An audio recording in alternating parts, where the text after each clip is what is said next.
প্রথমে সবকিছু খুব সহজ মনে হয়। মোবাইলে কয়েকটা ভিডিও দেখলেই মনে হয়, আরে এ তো সহজ, মানুষ এখানে টাকা কামাচ্ছে, আমিও পারবো। চারদিকে শুধু প্রফিটের screenshot, green candle, success story. আর তখনই একজন বিগিনারের মাথায় একটা নতুন স্বপ্ন ঢুকে যায়। সে ভাবে, এই মার্কেট হয়তো আমার লাইফ চেঞ্জ করে দিতে পারে। তারপর শুরু হয় জার্নি। প্রথমে ছোট্ট একটা অ্যামাউন্ট দিয়ে এন্ট্রি, হয়তো 500 টাকা, 1000 টাকা। কিন্তু ইমোশন সেটা লাখ টাকার মতো। প্রথম ট্রেডে একটু প্রফিট হলেই মনে হয় সে জিনিয়াস। চার্ট সাডেনলি খুব ক্লিয়ার লাগতে শুরু করে। মনে হয় মার্কেট যেন তার কথা শুনছে। একটা ট্রেড গ্রিন, তারপর আরেকটা, আর তখন কনফিডেন্স চুপচাপ ইগোতে কনভার্ট হতে শুরু করে। সে ভাবে, আমি বুঝে গেছি, এখন থেকে রেগুলার ইনকাম হবে, চাকরি লাগবে না, আমি অন্যদের মতো না। এটাই বিগিনারের সবচেয়ে ডেঞ্জারাস ফেজ, কারণ প্রফিট মানুষকে যতটা এক্সাইটেড করে তার থেকেও বেশি ব্লাইন্ড করে দেয়। তারপর আসে সেই দিন যেদিন মার্কেট তাকে প্রথম রিয়ালিটি চেক দেয়। একটা ভুল এন্ট্রি, একটা ইমোশনাল ডিসিশন, একটা রিভেঞ্জ ট্রেড, আর অ্যাকাউন্ট সাডেনলি লাল হয়ে যায়। সে ভাবে, না না, এটা টেম্পোরারি। আরেকটা ট্রেড নেয় লস রিকভার করার জন্য, কিন্তু লস আরও বাড়ে। হাত কাঁপতে থাকে, হার্টবিট বেড়ে যায়।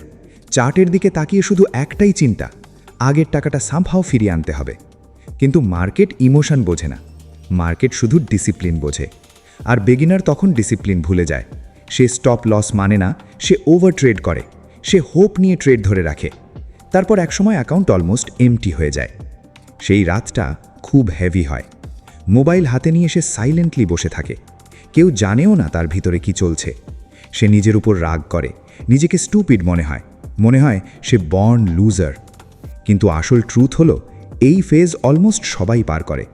কারণ মার্কেটে প্রথম প্রফিট সাকসেস না, প্রথম বড় লসই আসল টিচার। সেই লস মানুষকে বদলে দেয়। যে বিগিনার আগে শুধু প্রফিট দেখত, সে এখন রিস্ক দেখতে শেখে। যে আগে র্যান্ডম এন্ট্রি নিত, সে এখন পেশেন্স বুঝতে শেখে। যে আগে ওভারনাইট সাকসেস চাইত, সে এখন কনসিস্টেন্সির ভ্যালু বুঝতে শুরু করে। ধীরে ধীরে সে ভিডিওস কম দেখে আর নিজের মিস্টেকস বেশি অ্যানালাইজ করে।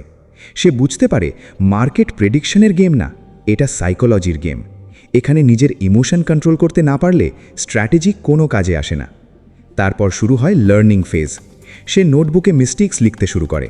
কেন লস হলো, কেন এন্ট্রি ভুল ছিল, কেন ফিয়ারে এক্সিট নিল, সব অ্যানালাইজ করতে থাকে। এবার সে আর ফাস্ট মানি চেস করে না, সে প্রসেস ফলো করতে শুরু করে। আগে যেখানে একটা ক্যান্ডেল দেখে এক্সাইটেড হয়ে যেত, এখন সে ওয়েট করতে পারে। আগে যেখানে লস দেখলেই প্যানিক করত, এখন সে কাম থাকতে শেখে। এটাই আসল ট্রান্সফরমেশন। কারণ বিগিনার তখন ট্রেডার হয় না শুধু, সে মেন্টালি স্ট্রঙ্গার মানুষ হয়ে ওঠে। তারপর একদিন আবার প্রফিট আসে, কিন্তু এবার ফিলিং আলাদা। আগের মতো এক্সাইটমেন্ট নেই, শো অফ করার ইচ্ছা নেই। কারণ এবার সে জানে প্রফিট টেম্পোরারি হতে পারে। এবার সে শুধু একটা জিনিস ফোকাস করে, সার্ভাইভাল। কারণ সে বুঝে গেছে মার্কেটে টিকে থাকাই সবচেয়ে বড় অ্যাচিভমেন্ট। ধীরে ধীরে তার গ্রাফ ইমপ্রুভ হয়, ছোট ছোট কনসিস্টেন্ট প্রফিট আসতে থাকে। আর এবার সেই প্রফিট ইগো বাড়ায় না, বরং কনফিডেন্স বিল্ড করে। সে বুঝতে পারে রিয়েল ট্রেডার সেই না যে সব ট্রেডে জেতে, রিয়েল ট্রেডার সেই যে লস হ্যান্ডেল করতে পারে। জার্নিটা আসলে এমনই।